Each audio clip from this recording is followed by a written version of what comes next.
da yake nauyaya skeli gobe kiyama shine mu shagaltar da bakinmu da ambaton Allah. Yau ambaton Allah ya yi karanci, sai mutum ya zauna ya yi awa guda yana taɗi. Wani taɗi ne akan 'yan ƙwallon ƙafa, wani taɗi ne akan harka ta duniya ko abin da ya kama da haka, amma a wannan zaman babu ambaton Allah.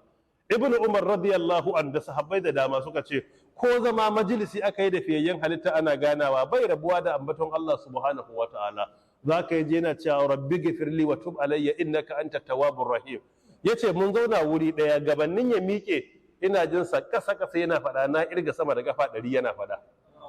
Yana cewa ya Allah ka gafarta mu, ka karbi tuba na, kai mai gafara ne mai jin kai. Wannan fa shine as-sadiqul masduq. Shine wanda Allah ya gafarta masa abin da ya gabata na kurakuransa. Idan akwai abin da zai yi a nan gaba fil mustaqbal, in the future, a rayuwarsa Allah ya yafe masa, amma bakinsa yana ambaton Allah subhanahu wa ta'ala. Shi yasa wannan littafi idan muna karanta shi muna haddacewa mu canja rayuwarmu.